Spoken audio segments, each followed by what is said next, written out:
Welcome to the Sam Howell era here in the Seattle Seahawks franchise. After a wild offseason, we are officially in year 2 of our rebuild. This is going to be a year filled with question marks. How will our offensive line fare this year? We made a big splash by drafting a top 5 guard, but is it enough to keep Howell upright? And how will our defense step into this new season after giving up so many chunk plays last year? And who will take more strides towards the right direction of development? The biggest question of them all will be at the quarterback position. Sam Howell is our main guy and has rightfully earned the starting job dating back to his success last season. He took over the job after the benching of Geno Smith and nearly led us to our first playoff appearance. And his play will matter a ton this year because he is also in his contract year and looking to cash in not only financially, but as our starting quarterback of the future. What makes things even more interesting is going to be this upcoming draft class. We opted not to take a quarterback last offseason, but this one will stare us in the face with 3 top 5 quarterbacks. A lot is riding on what will happen to this team based off how successful Sam Howell can be as our opening day starter. From the first glance of this new draft class, I can see that this is going to be a defense-heavy class outside of those quarterbacks. Could that be the route that we take if Howell does pan out? But we'll go from future picks to current ones, and I am so ecstatic to see how Demarius Golston will perform this season. The offensive line was in a cry for help, and this kid may be the best interior lineman for the Seahawks since Max Unger. And staying on the offense, with our new personnel, we can expect a ton of action for the rookie Nate McLeod out of A&M. So how will our offense look with a new scheme focused on more 2 tight end sets after we sent up Jackson Smith-Njigba to the Jets? The weight of our first game is overbearing, especially when we're facing a Niners team coming off another Super Bowl appearance. Dominic Pooney has been pushed out to left tackle since Trent Williams retired. The majority of this roster hasn't changed. And why would you ever fix what's not broken? They did upgrade their defense through the draft, and this is still a star-studded roster stacked with an embarrassment of riches. We know the Niners are going to come out swinging, and it's up to this team to withstand the pressure. It's still early, but this is the ultimate test to see if our rebuild is ready to go toe-to-toe with the league's best. And what better way to start week 1 than in front of our home fans? Hopefully this can be a game that encourages us to get some positive answers.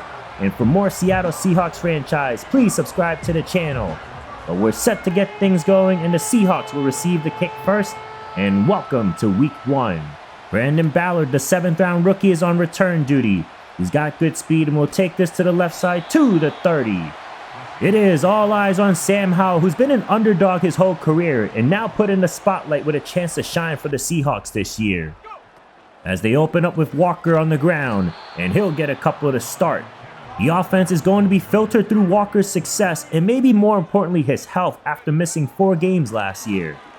As this pass is through the hands of Lockett in traffic. Just 32 years young, and he's proven he's still got plenty in the tank after what we saw last year. As Howell now works from the pistol, 4-man rush, and it's enough to throw off the rhythm for the screen.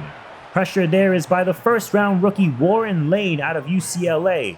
So we start the new year opening up with a 3-and-out. As Dixon will launch this deep for the Niners. McCaffrey will return from behind the 20.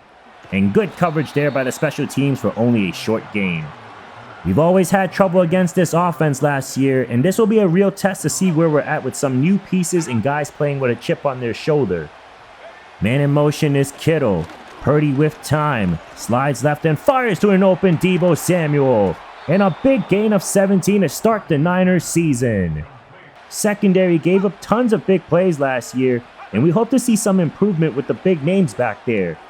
As Kittle will now make the grab and power his way through with space for back-to-back first downs. A lot of movement with this offense as McCaffrey is motioned out. As Purdy scans the field and slammed down in the backfield. Uchenna Nwosu with the sack and attacking Pooney, the left tackle, who's struggling to fill the shoes of Trent Williams. Now McCaffrey trying to get some of it back. Instead it's going to be a chunk. Maintains balance and finally brought down by Julian Love. McCaffrey is such a headache to deal with, and that is just a small taste of what he can do. More pre-snap movement, and a quick toss is Cook for the first down. That is the rookie tight end Devin Cody, a 4th rounder out of Stanford. Niners are really moving on this drive. Good protection over the middle. Caught and accelerating for the end zone is Ricky Pearsall for the touchdown. As much as I blame Tariq Woolen, this is actually faulted by the rookie Cameron Tucker. It's cover 6 and he did not cover the deep part of the field, and the missed assignment will lead to an early Niners lead. Offense still trying to settle in with this new scheme as we have a little motion of our own. It's a 4-man rush, and Howe will dump it off to Walker. He cuts back inside and surging forward for the team's first down. We can expect a lot more of Walker going forward, as the rookie donning the number 80 is Nate McDonald in motion. And it's a handoff, as both the rookies pick up their blocks, and Walker will pick up another 8. High expectations for the rookies and already creating opportunities for this offense, as Howell fires across and Fant has it for the first down and more. He'll jolt his way upfield and bring them near midfield. With our new scheme, this could really open up Fant's game. But there's the rookie McDonald with his first catch and blazing forward and pushed out of bounds inside the 20. The A&M rookie shows off his explosiveness and he'll silence the critics on his speed. Now Walker up the gut going behind Golston and stays upright for another 8. Run game is working to our advantage to start. Here's Charbonnet, picks up the first, sheds off a man, and walks in for the touchdown. And the first of the season belongs to Zach Charbonnet. And our big man rookie is making an impact already. 77 releases the double team, plants a linebacker in the second level for Charbonnet to easily trot in. And the new ground and pound method worked to perfection on that drive. Tie game as the Niners take their next drive to midfield. Purdy fires from the gun and a strike to Debo. Good tackle there by Nehemiah Pritchett, who will be seeing tons of snap on the boundary when Witherspoon lines up in the nickel. And now Kittle will haul it in on the outside and he'll get the first and more. Inside the 30, and that time we had Mafe on him, so not a good strategy there, as Trey Turner's day will come to an end. Going empty on second down, and a quick pitch and catch is converted for another first down. The ball is flying out of Purdy's hand, and it's really tough to get any pressure on him. And the hard count will cause someone to jump. Apparently it's on Uwosu, so we gifted them another 5 as if they needed it. Amari Barno will get a snap here on the edge. I'm excited to see how his athleticism will play a factor for us in this upcoming year, but there's no chance there as they move the sticks quickly again. Kind of odd that we're at the 5 and it's not considered first and goal. But it doesn't matter because it still ends up with 6. McCaffrey finds the end zone and they retake a touchdown lead. With the new update, Madden changed the camera angles, so I'm still getting a feel that will make me more comfortable. But if it results in these types of plays, we'll be happy from the stands. Metcalf has his first catch, and make no mistake, he's still going to be an instrumental part of our offense. As Lockett gets us 3 more on that jet pass, displaying his youth year after year. He's now in the slot as they operate from the pistol. It's a screen, and the pass gets jumped and intercepted! Sam Howell, who took care of the ball fairly well last year, just gave up his first of the season. And credit this to Charvarius Ward. He's 10 yards away and it's a screen pass that he sniffs out immediately and has great concentration to come away with the football. Kyle Juszczyk now lined up in the eye as the rookie Cody is in motion. It's a handoff to McCaffrey and he'll truck forward for a gain of 3 on that second down run. If our defense finds a way to hold them here, it could be a momentum changer. The coverage is excellent, and that means no one is accounting for Purdy, and he'll slide his way up to keep the drive alive. Final 2 minutes of the first half as Seattle shows a single high look. Throw to the right side is caught, and Pearsall will find daylight and in second gear, straight to the end zone. Touchdown number 2 for the second-year receiver. This was man coverage, and I think you already know who I'm going to point out here. But how is it that Woolen has this kind of speed and still gets outrun and outgunned like this? Some things just don't change as we find ourselves in a tough deficit. And with under a minute to go, Howell throws a dime across the field. Metcalf will explode his way near the 40-yard line. As the rookie Golston is shaken up but will only take a few plays off. Coming in to replace him is the big 383-pounder Stephen Gregory. And his first snap of the game will result in a loss of 3 for Walker on that check down. Seattle will burn their second timeout. as Howell will throw a seed to Metcalf, and he will get them in range for a field goal.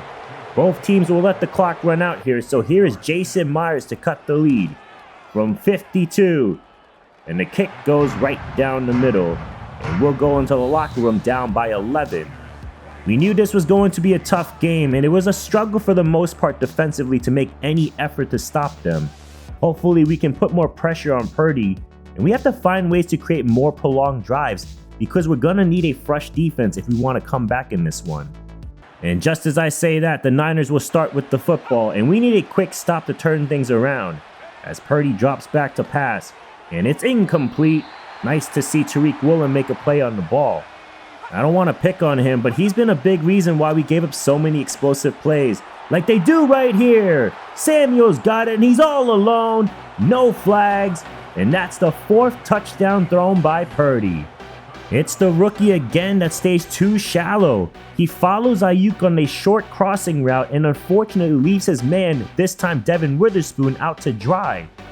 And the rookie has costed us 2 scores today because of missed deep middle assignments. Tough to come back when we're digging ourselves in deeper holes. As Moore has his first catch and shows off his speed for the first down. That's a big reason why we signed him in the offseason and let go of JSN. And we see how his agility can make a difference. And right in the bucket, but Metcalf drops it. Just brutal and probably the best ball by Howell today. They run a screen, and Golston blocks his man right into Walker's path, and that'll slow down his momentum. And the very best he can do is pick up 7. Very weird drive. It was a great ball from Howell that was dropped, and an excellent block by the rookie, but somehow, this drive ends in another punt. Under the 5-minute mark in the 3rd quarter, Purdy, working the pocket, launches it downfield, and caught again! Pearsall now across the century mark. Now McCaffrey running to the short side of the field, catches the edge and pushed out of bounds for a gain of 8.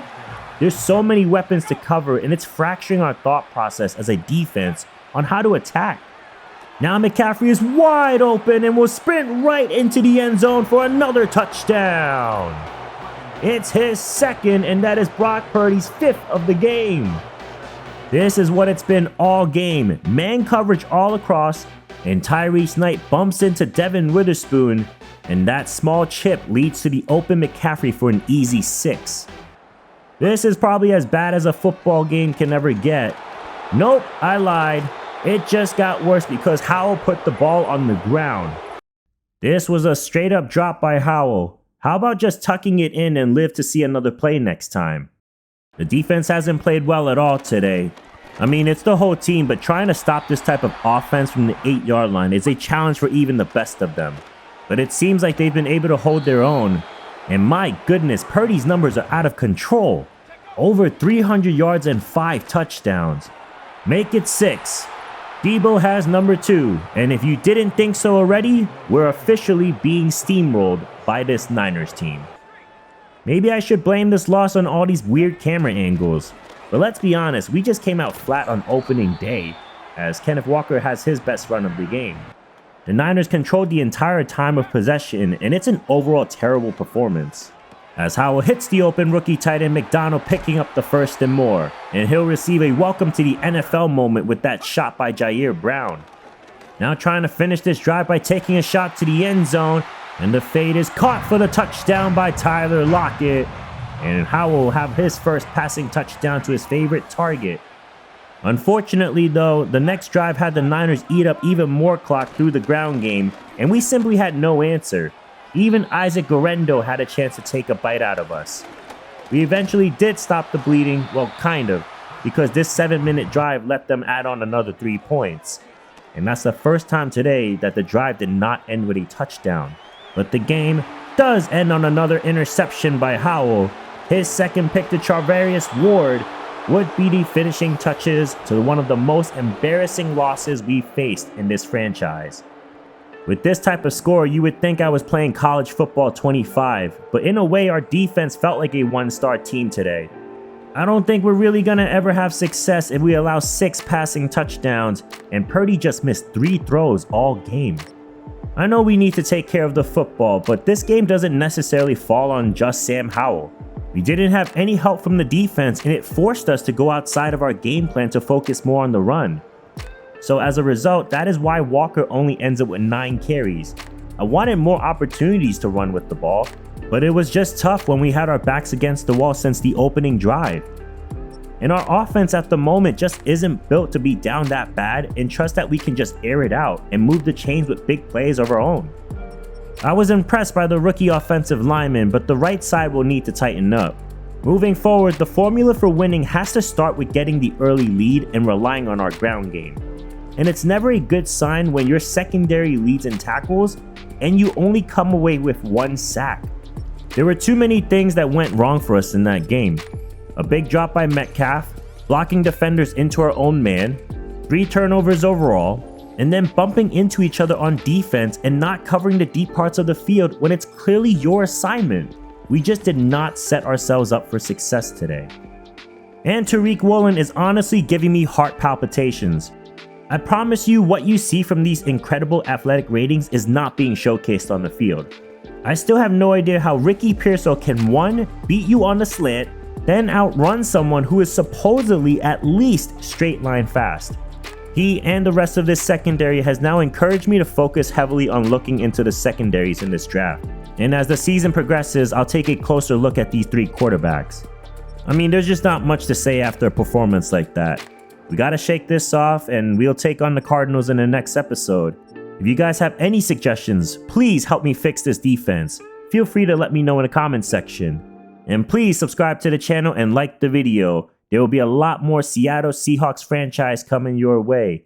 And until next time, I'm Monkey C.